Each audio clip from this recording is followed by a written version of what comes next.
Hey, how's it going, YouTube? Winning Image here today. I'm bringing you guys a deck profile to a very colorful Orfist deck. So I'm really excited that I actually got somewhat close to finishing this deck, just missing one card, which we'll go into it. But I'm really excited to profile this deck for you guys because for how much crap I gave Brandt Gate at the beginning for not being like a Nova Grappler, true to Nova Grappler style deck, Orfist was one of the decks that I had most fun playing. So let's take a look at what I've been using.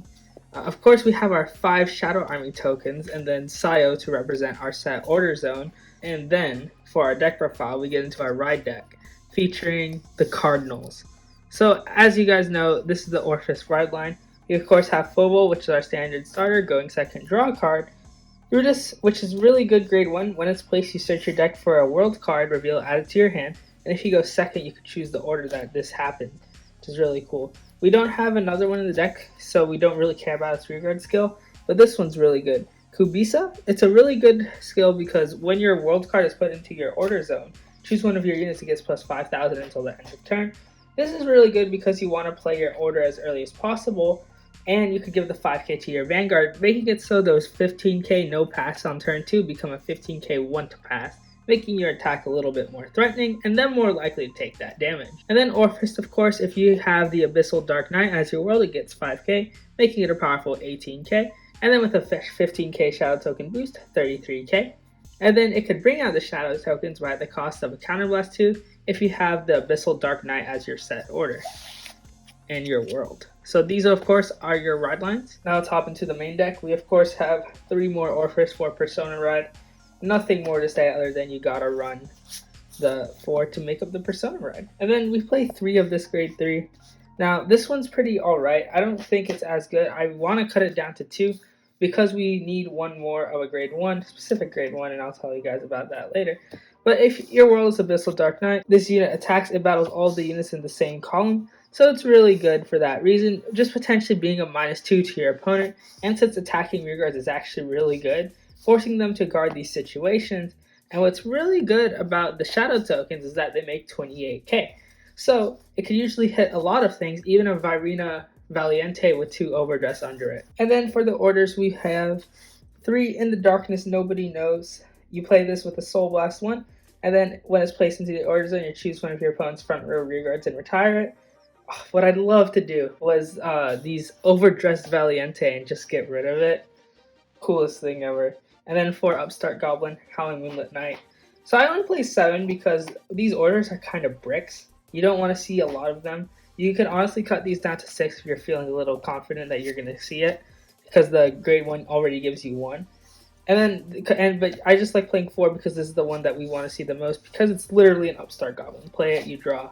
Essentially, what? Instead of playing 46 cards, in essence, you're playing 42 when you see this card, because this just digs.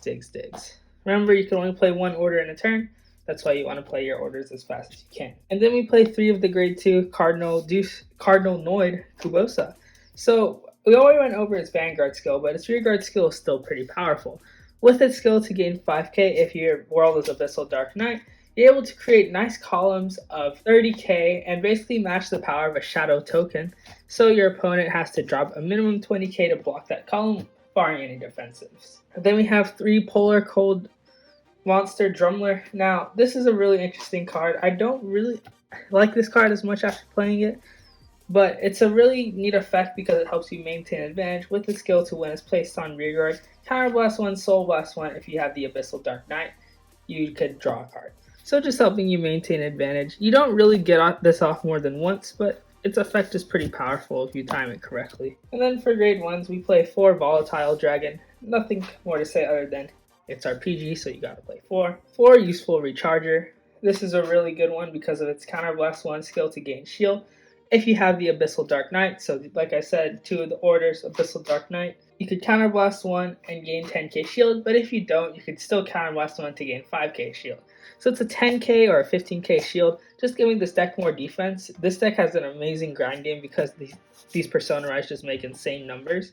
So it's a really good card in that sense, and that's why I like it in this deck. But then for the most busted card in the deck, Bobolime.